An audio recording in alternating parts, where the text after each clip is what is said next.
Perfecto. Bueno, el tema para hoy sigue siendo el ser humano y el pecado.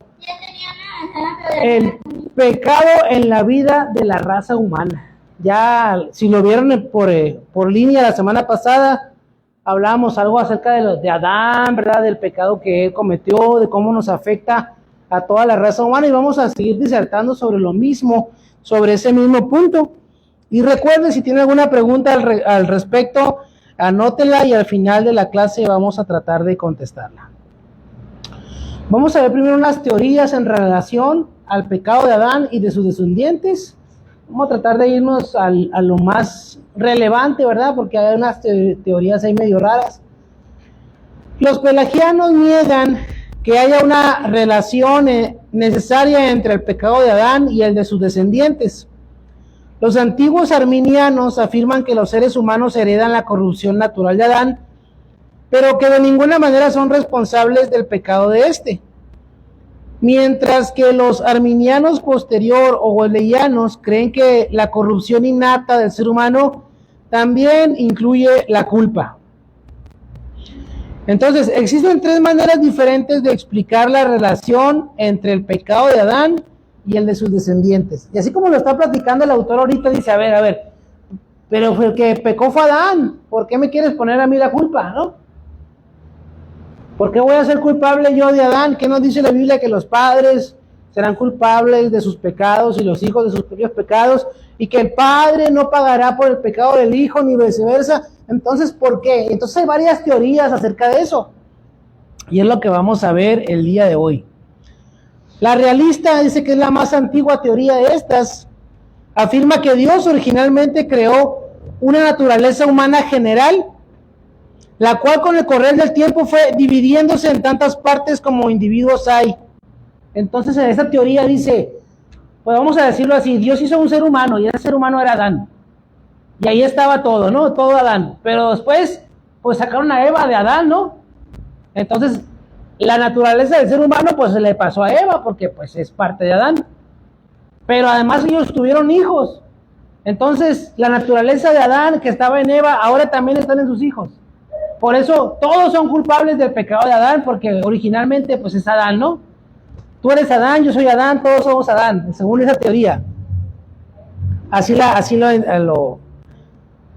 lo enseña. Dice, Adán poseía la totalidad de esta naturaleza humana, y como resultado de su pecado, esta naturaleza se saturó de culpa y polución. Acuérdense que la polución es una especie ¿cómo les dije la vez pasada? Como culpa, no como carcoma, como algo que se va oxidando. Como consecuencia de esto, cada parte individual de esta naturaleza comparte también dicha culpa y polución. Ahora, esta teoría se escucha muy bonito, pero dice ahí, no explica la razón por la que somos responsables solamente por el primer pecado de Adán y no por el resto de sus pecados cometidos por la misma naturaleza humana. Si esta teoría fuera aceptable, vamos a decirlo así, yo no solamente sería culpable por el primer pecado de Adán, que fue desobedecer y comer del árbol, sino que yo y ustedes seríamos culpables de todos los pecados de Adán. Los demás se cometió, y no solamente de los de Adán,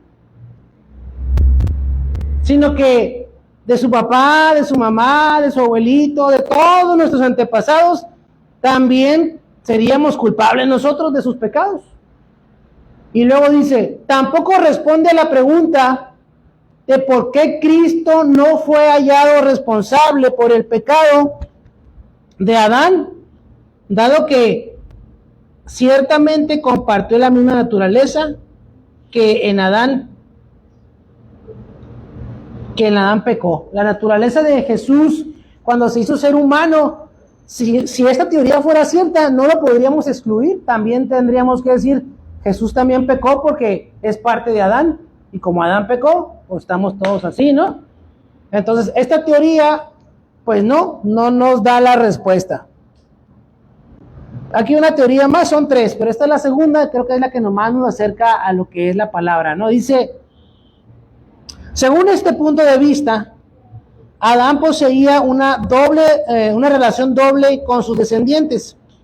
No solamente era el papá de todos, como raza humana,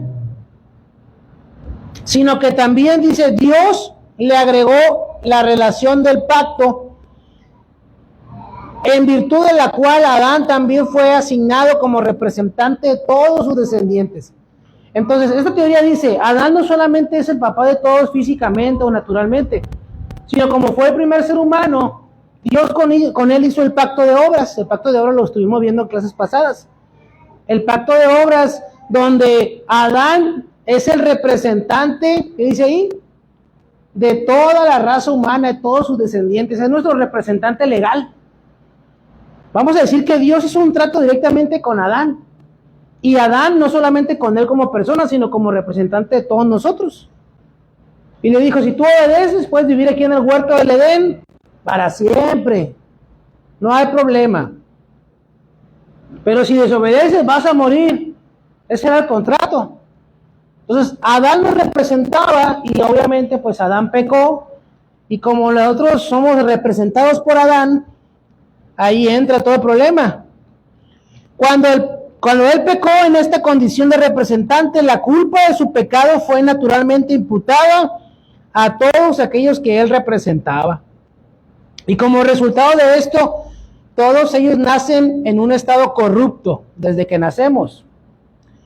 Esta teoría explica la razón por la cual los descendientes de Adán son únicamente responsables por el singular pecado que él cometió como cabeza del pacto y no sus demás pecados.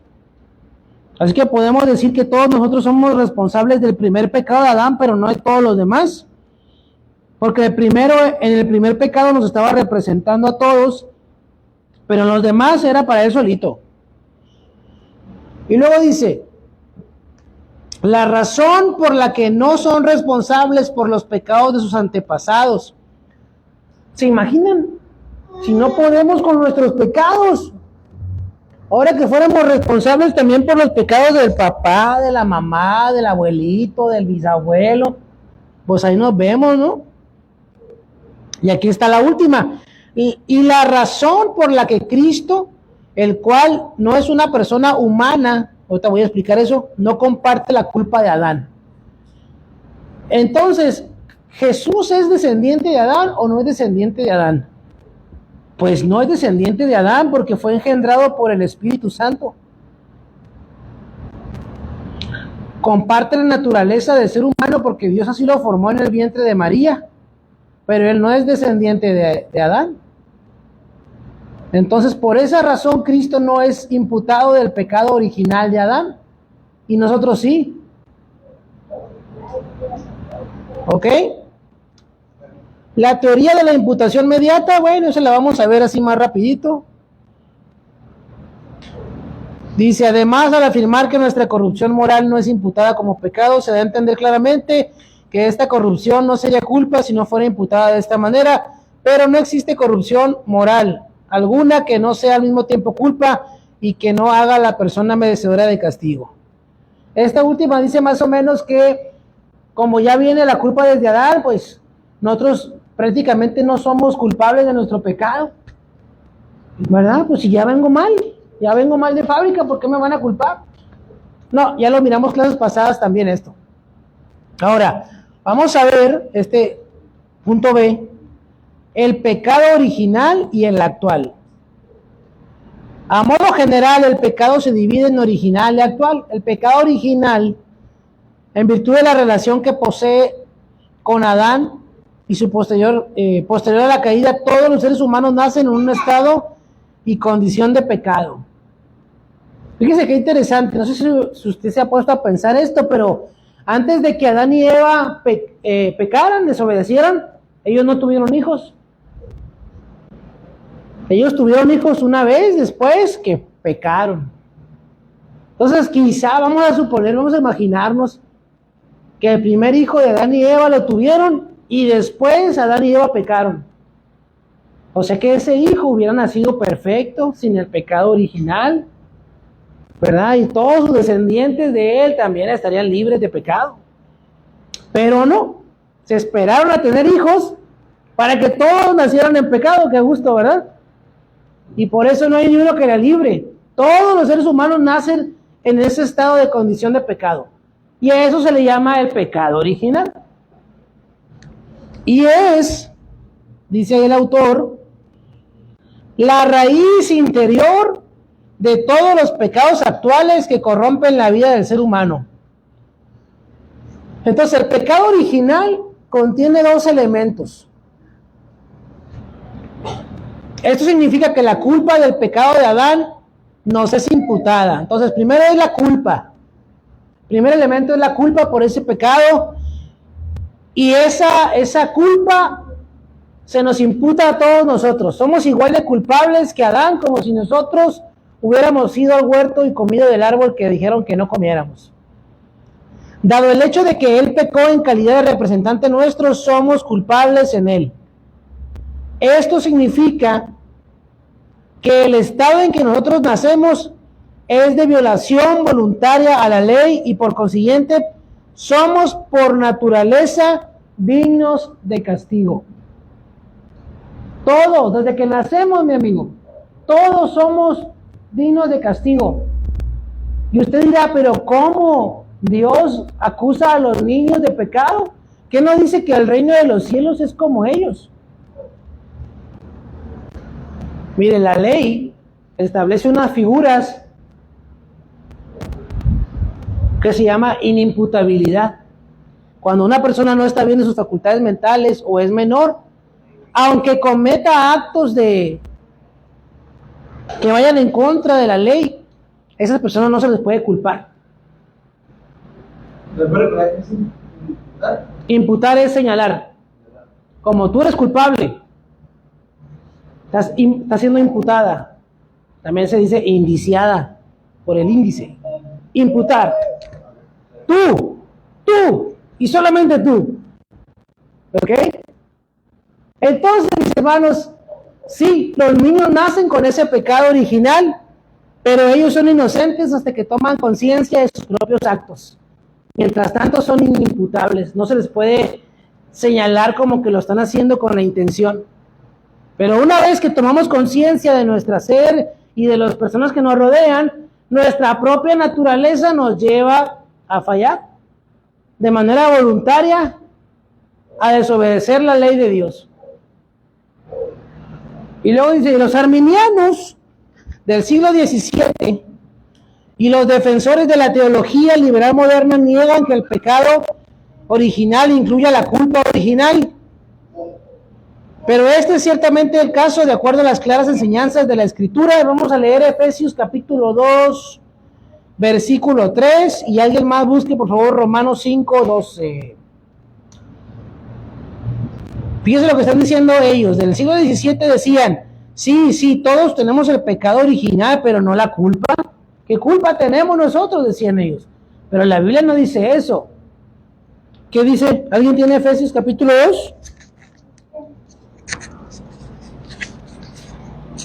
¿O Romanos capítulo 5?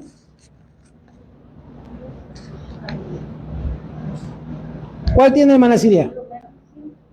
Romanos 5. A ver, ¿está bien? Para que no quede lugar a duda que dice lo que dice. Del 12 al 19, hermana. ¿Del 12? Ajá, aquí comienza. 19. Por tanto, como el pecado entró en el mundo por un hombre y por el pecado la muerte, así la muerte pasó a todos los hombres, por cuanto todos pecaron. Pues antes de la ley había pecado en el mundo, pero donde hay ley no se inculpa de pecado.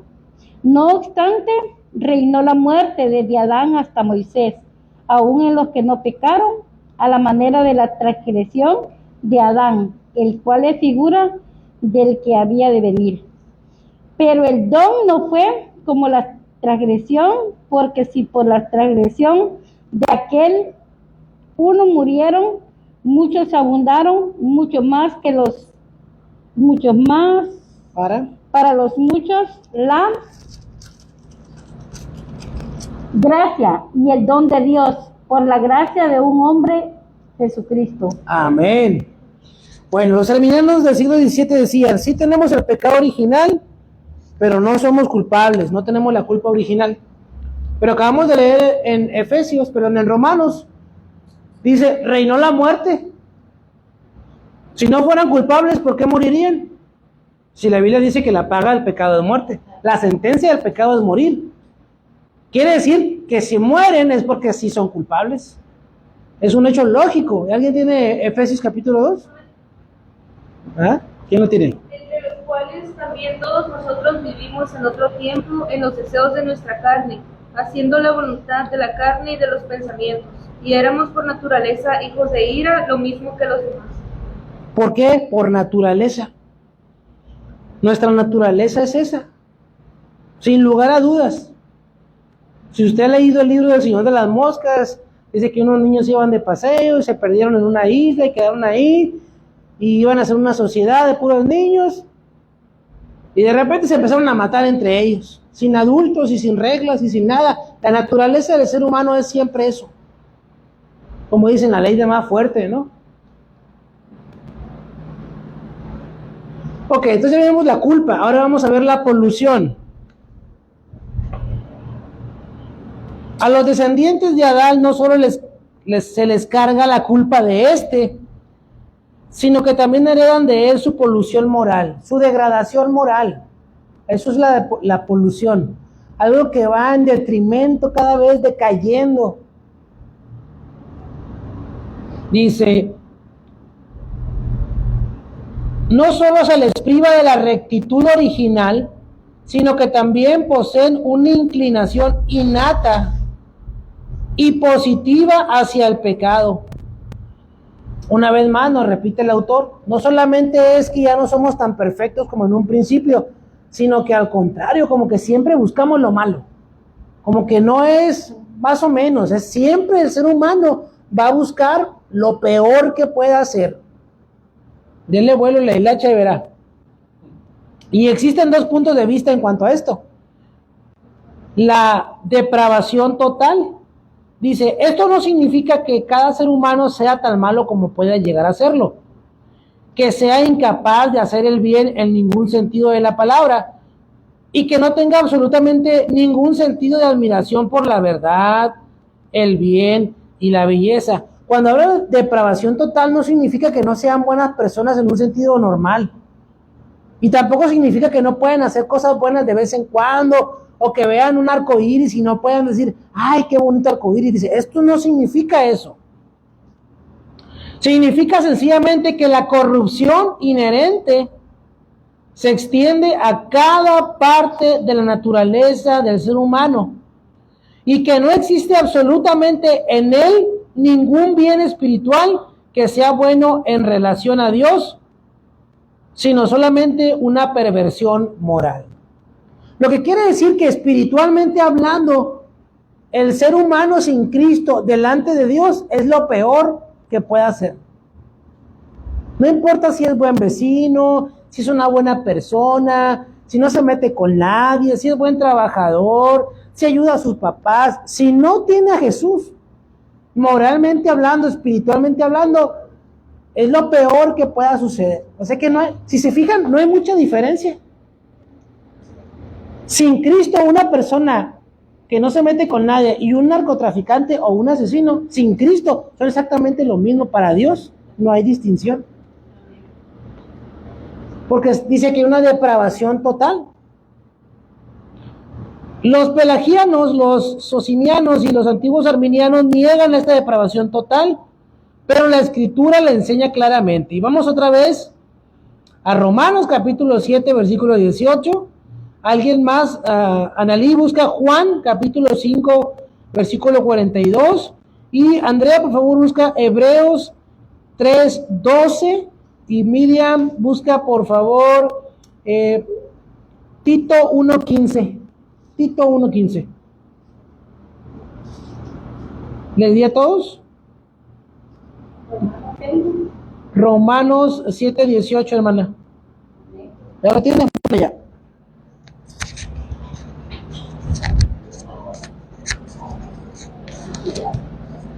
Sí, man. Y yo sé que en mí, esto es en mi carne, no mora el bien, porque el querer el bien está en mí, pero no en hacerlo. Fíjate lo que dice Pablo a los romanos. Yo sé que en mi carne ¿Qué dice? No hay nada bueno, no hay bien. Porque yo a veces tengo la intención de hacer cosas buenas, pero no las hago. O sea, tu carne nunca te va a ayudar a hacer algo bueno para Dios. A lo mejor para tu familia, a lo mejor para el vecino, pero delante de Dios, nuestra carne nunca, jamás nos va a acercar a Dios. Andrea, ¿tienes la cita? Hebreos 3:12.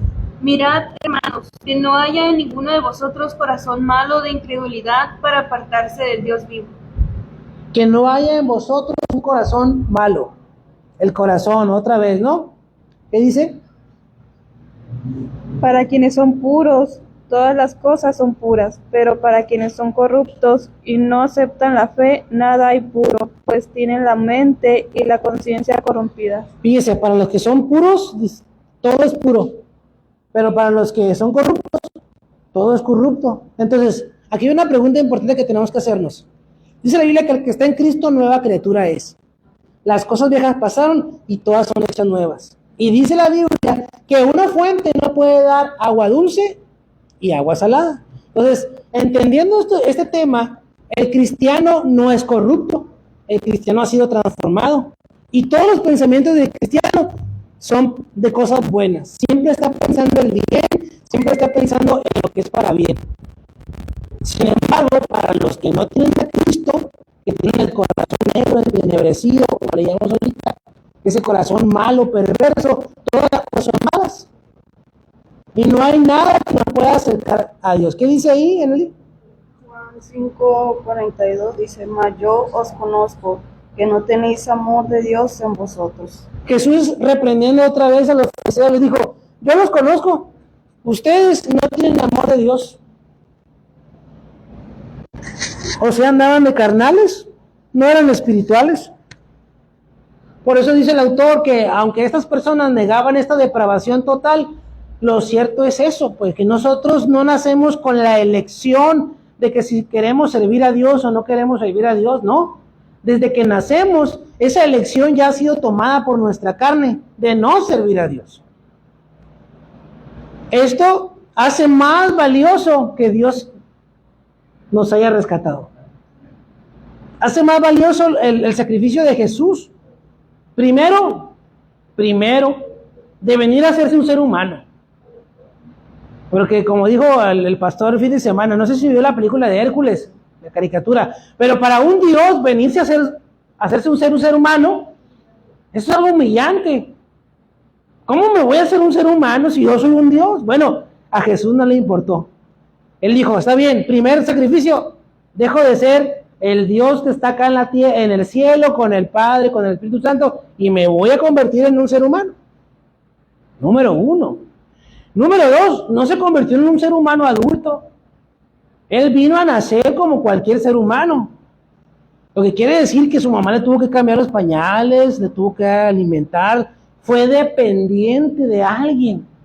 Imagínense a un Dios que no solamente se hace ser humano, sino que se hace la criatura más frágil del mundo, que es un bebé. Porque hasta los cachorritos de los gatos y de los perros sobreviven solos, pero deje un bebé solo a ver si sobrevive. No. Y Jesús vino a hacerse un bebé, pero no le bastó con eso, sino que vino a una familia muy pobre,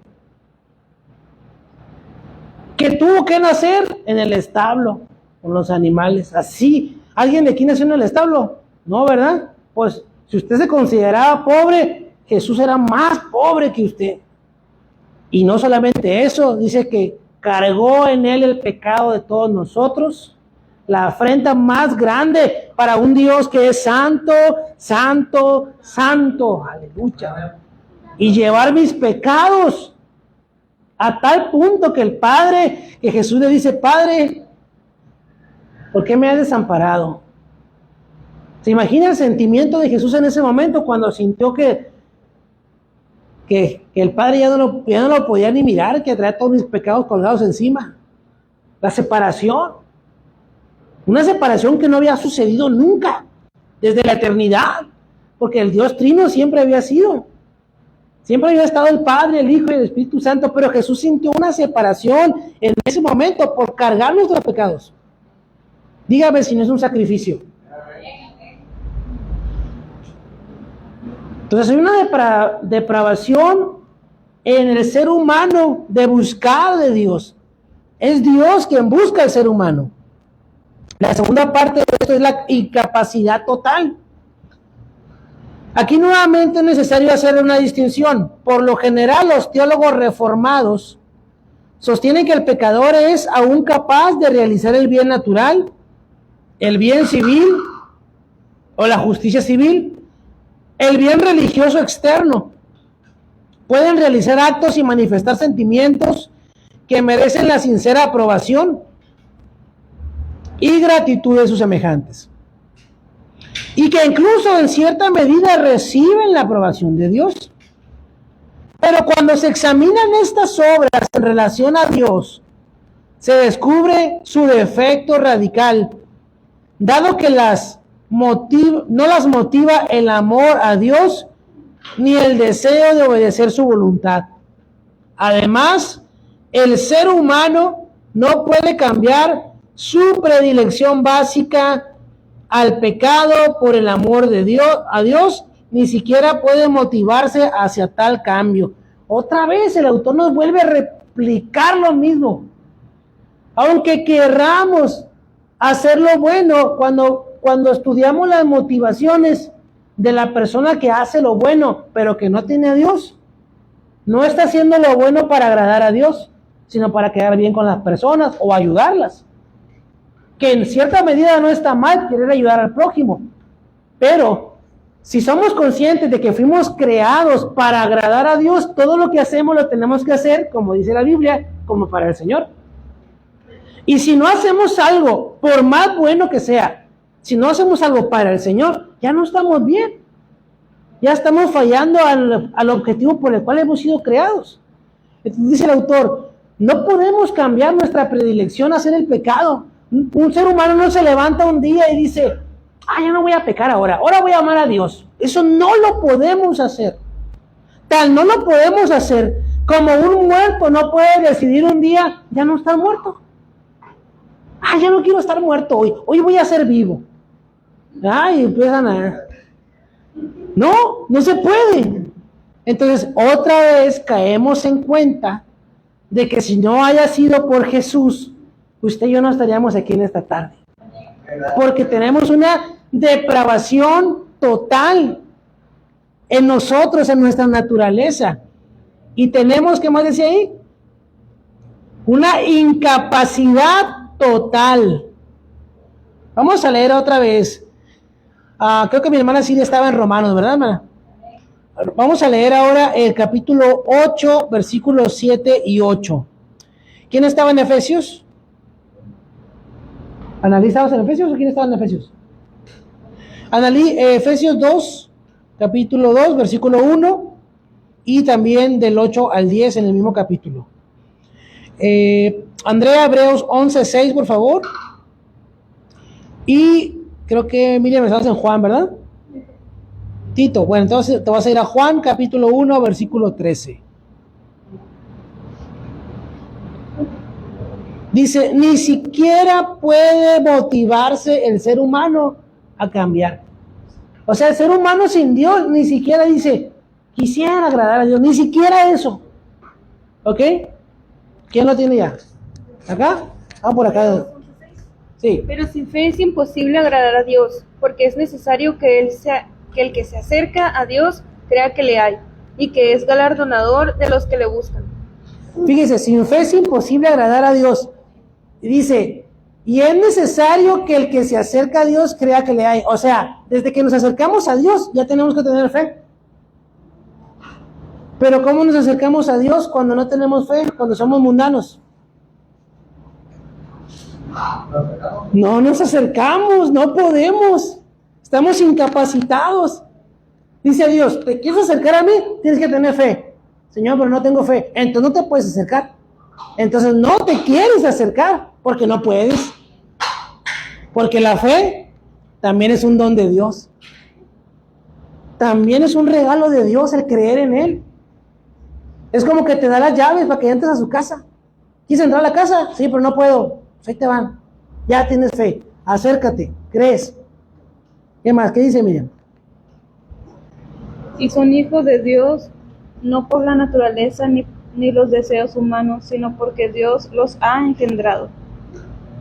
Y son hijos de Dios no por la naturaleza ni deseos humanos. Somos hijos de Dios no porque deseáramos ser hijos de Dios, sino porque dice ahí que Él nos engendró. Él quiso que fuéramos sus hijos. ¿Qué dice, hermana Siria? 7:8, ¿va? Ajá. Por cuanto los designios de la carne son enemistad contra Dios, porque no se sujetan a la ley de Dios, ni tampoco pueden. Ni tampoco, ¿qué dice? Pueden. No pueden. Y luego, ¿qué dice el versículo 8, el que sigue? Mira. Y los que viven según la carne no pueden agradar a Dios. No pueden agradar a Dios. Fíjese, la palabra clave ahí es el poder. ¿Puedes o no puedes? No es que si quieras, es que no puedes. A lo mejor quisieras, pero tampoco. Pero no pueden, ni siquiera pueden. ¿Qué dice? Y Él os dio vida a vosotros cuando estabas muertos en vuestros delitos y pecados. Y el 8 al 10 dice, porque por gracia sois salvos por medio de la fe. Y esto no es de vosotros, pues es don de Dios, no por obras para que nadie se gloríe, porque somos hechura suya, creados en Cristo Jesús para buenas obras, las cuales Dios preparó de antemano para que anduviéramos en ellas. Entonces, mis hermanos, ¿qué dice ahí? Me quedó claro esto, ¿verdad? Nosotros no hicimos nada. Ni siquiera, escuche, ni siquiera teníamos la intención de hacer algo. Porque hay un deterioro en la vida entera del ser humano, dice el autor, en cada parte del ser humano. No hay nada bueno en nosotros, jamás hubo nada bueno en nosotros. Y dice el versículo que estaba leyendo mi hermana, y Él nos dio vida cuando estábamos muertos en nuestros delitos y pecados. No es que el muerto dijo un día quiero estar vivo, no, estábamos muertos, no podíamos querer, no podíamos tomar la decisión y no podíamos, sino que dice, por gracia sois salvos. Por gracia, mis hermanos. Dios alcanza al ser humano porque Él quiere alcanzarlo. Fíjese cómo está el panorama ahí. Dios creó al ser humano para que sea feliz, para que sea su amigo, para que tenga vida en abundancia. El ser humano no quiere. El ser humano falla y se va. Y el castigo es la paga del pecado, su muerte. Y sin derramamiento de sangre no hay remisión de pecado, dice la Biblia. Y Dios dice, estos no van a poder. ¿Cómo van a poder si todos están muertos? Entonces, si acaso se salvará uno por sí mismo, pero desde que nace ya está defectuoso. ¿Qué hace Dios? Dios mismo, como es justo, y tiene que la paga del pecado ser la muerte, pues se manda a Jesús.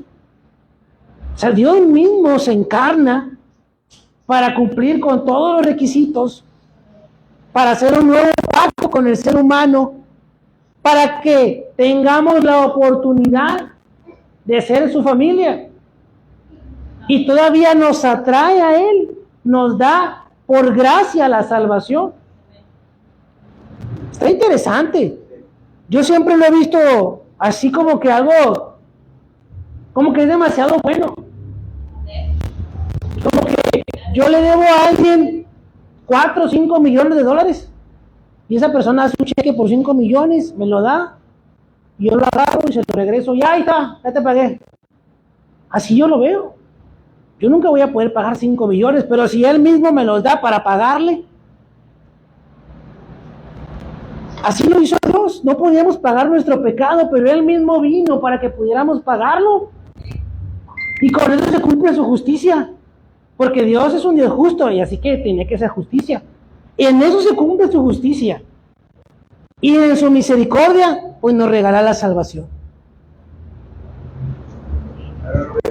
Nos vamos a quedar ahí en el pecado actual para la próxima semana, si Dios lo permite. ¿Y qué tanto nos falta? Sí, todavía nos vamos a quedar ahí un ratito más para no darle tan rápido y que se trate de comprender todo esto que estamos platicando, ¿no? Pues ya vimos el pecado original.